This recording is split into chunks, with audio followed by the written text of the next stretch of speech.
Sir, जैसा कि 22 मई को राज्य संपत्ति अधिकारी ने सर आपको ये कहा था कि यहाँ की जो सुरक्षा व्यवस्था है वो बदलाव चाहते हैं, पीआरडी जवानों को लगाना चाहते हैं, जिसको लेके आज आपके यहाँ एक मीटिंग होनी थी। तो सर, क्या हुआ मीटिंग में, कौन कौन लोग आए थे, बताते थे?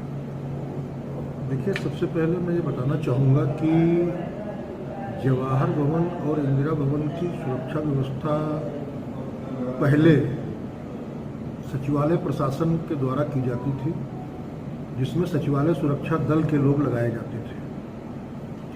फिर इन दोनों भवनों की व्यवस्था सचिवालय प्रशासन से हटा करके राज्य संपत्ति विभाग के अंतर्गत कर दी गई और सचिवालय सुरक्षा दल के लोग हटा लिए गए।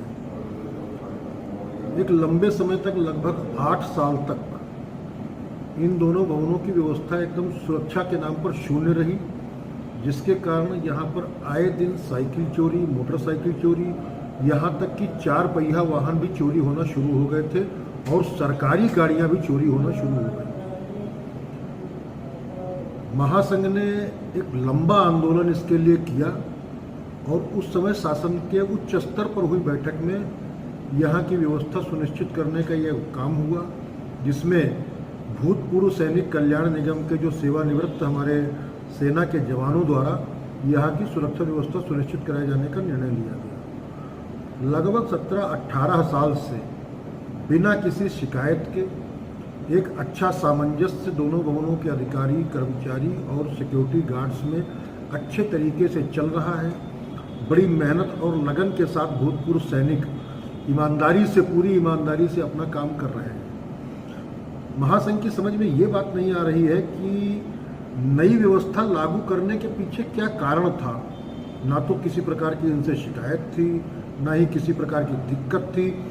जबरदस्ती एक सुचारू रूप से चल रही व्यवस्था के साथ छेड़छाड़ करने का प्रयास राज्य संपत्ति विभाग द्वारा किया गया है।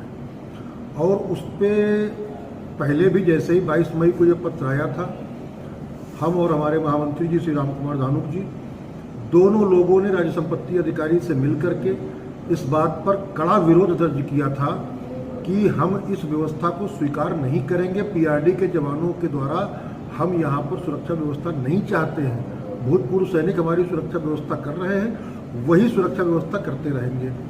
इस पर राज्य संपत्ति अधिकारी महोदय ने आज यानी 7 तारीख को यहाँ पर जवाहर भवन में अपने कार्यालय में एक बैठक बुलाई थी, जिसमें एसएसएफ के अधिकारीगण और पीआरडी के अधिकारीगण, ये तमाम सारे लोग उपस्थित, राज्य संपत्ति अधिकारी।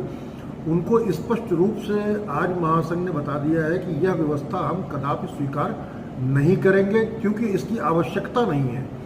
ये ऑलरेडी बहुत अच्छी व्यवस्था चल रही है और सेना के जवानों को बेरोजगार करने का ये प्रयास चल रहा है, इसे महासंघ बर्दाश्त नहीं करेगा। इसके तहत हमने बता दिया है और उनको ये भी बता दिया है कि अगर 13 तारीख तक इस आदेश को, 22 मई के आदेश को वापस नहीं लिया गया तो 14 जून से हमारा आंदोलन का कार्यक्रम शुरू हो जाएगा, जिसमें धरना प्रदर्शन, गेट बंदी, दोनों भवनों में तालाबंदी इत्यादि शामिल है, जिसकी संपूर्ण जिम्मेदारी राज्य संपत्ति विभाग की।